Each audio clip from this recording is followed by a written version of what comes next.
Welcome to our workshop today. So the workshop with the topic project budgeting. With this workshop, we are going to learn something about budgeting for a small project, just a small project, okay? And before going to the main objective, I just want to introduce myself a bit. My name is Sang. This is an outline for our workshop today. First, I would like some introduction about yourself, and then I will share the objectives for our workshop today. Next, I will share what is budget, what types of budget, who work on budget, and when. After that, I will provide a sample budget for you to read and understand. And then we'll learn some ways how to keep track of the budget and to achieve transparency. First of all, one activity. Just introduce yourself with your name, what is your job, and 3 words to describe you. Like for example, my name is Sang. My job is I'm a self-employed mentor who provide guidance for young people to be independent and to achieve their ambition through English and financial education. 3 words to describe me. Cool. Let's show how you confident. Okay. So our objective today is first of all we will define the term budget and different types of budgets. Secondly, we will go through small organization and non-profit organization. Thirdly, we will read and understand a typical budget document. And I will explain how a non-profit organization use budget, who work on that, and when we should make a budget. Fourth, we will get an idea how to keep track of the budget and achieve the transparency. So what is the budget? I can give you some brief explanation about this. Budget is simply a written plan to work toward its financial goals. For example, your financial goal, like this year you want to have $100 million and you have to create a plan. It's means a budget to achieve that goal. Okay, and there are three main types of budget. First, an operation budget. It means the written plan include on revenues and expenses. The second main budget is a cash flow statement, which predict the monthly bank balances. And the third one, a capital budget, for us to look at a longer time period than 1 year and plans for the purchase of major capital assets like machine, land, or buildings. We can predict revenues and expenses. And after that, we compare the revenue expenses with the actual income and expenses, at least quarterly. And do you understand this? Yes. Okay, these are other types of budget. And actually, we can create different budget, depend on our demand. We can create a budget for human resource, individual project, department project, investment income, and so on. There are many types of budget you can create based on your demand. Next, I will talk about the small organization. The small organization and non-profit organization. Okay, so because this one I learned from Canada and I want to use the information got from Industry Canada. So small organization, it means like organization which include fewer than 100 employees, and some firms, some company cut off around 50 employees. And the non-profit organization means the legal organization that operate for a collective, public, or social benefit. It contrasts with the entity that operates as a business aiming at generating a profit for its owners. Do you get it? And on the budget, if we create a small organization, non-profit organization, normally the department work on the budget is accounting department. Yeah, accounting department. And then accounting department will give to program officer and administrative personnel based on their input. And step 3, the budget will give to the chief executive and financial officer, like CFO. And next step, we will give to the chief executive and operating officer. And lastly, the budget will be approved by board of director or trustee. So these are department and people who work on the budget. Then, in order to plan properly for our activity, we have to schedule the budget process. First of all, we have to set goals.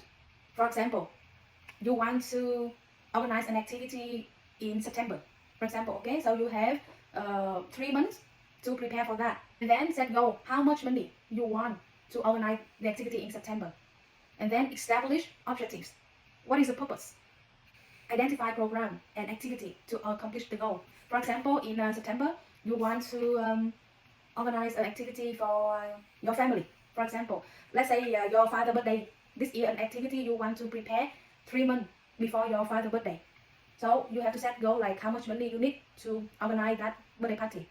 The objective, identify what activity will be included in your father birthday party. Like for example, in the birthday party, you need birthday cake, you need decoration, you need to invite people, you need food, you need drink. So these are activity for you to think how much money. And then this right method of actualizing the goal. It means you have to think of the method like you want to organize the birthday party for your father at home or in the seafood restaurant or in the beach or in the resort. The method, okay? And next step, quantify revenues and expenditure based on forecast and program services and accomplishment. So with that birthday party, we will predict, okay, so this is the money will cost you, let's say it will cost you 10 million. So how much money you will get from the guests? So for sure, because this is a big birthday party for your father, and you not only invite family members, but also invite your father friends, your father colleague, and a lot of people. So you also predict, okay, so how much money you can get from the guests, okay? And responsible person. It means you have to think of who would be responsible for each small activity in that birthday party. Like who, you are a manager of that birthday party for your father, okay? And then you have to assign, like person A take care of food, person B take care of drink, person C take care of decoration, person D take care of music, person D take care of guests. So you have to assign different people to take care each small activity in that huge event, okay? And lastly, after all activity happen, like you already have budget, you have plan, and after that you have to compile reports comparing budget to actual financial results. It means after that you have to ask person A, so how much you spend for food, person B, how much you spend for drink, person C, how much you spend for decoration, but yes, so combine all expensive, all reports together, compare with the budget which you already created at the beginning. Okay? You get it? Okay. From Yes. step 1 to the last step? Get it? This is just a sample for you to get the idea. The budget within a year, they will do from January to December, and with different accounts. Sorry, like the budget for the product, like can be product, can be service, and then through different department and through different months from January to December, and then this is the total budget. Is mean just plan, a written plan, and actual is mean how much you spend for real. All right, and then variance actual versus budget, like how many percent, Budget. how many percent like you did differently compare between the plan and the actual. So this is the last column to see how much you do well at the end. Normally this one you do at the end of the period, like at the end of the year or at the end of a quarter. All right, like for example, if you make the budget for your father's birthday party in September, then how much you want to save for this and how much you want to spend on in September. And after that you will compare budget. This is the plan, 10 million dong. This is the actual, let's say 15 million, and then variance actual versus budget, how many percent. And gradually you will learn through those activities. Like 4 stages of budget cycle. First you have to formulate budget, when the budget plan is put together.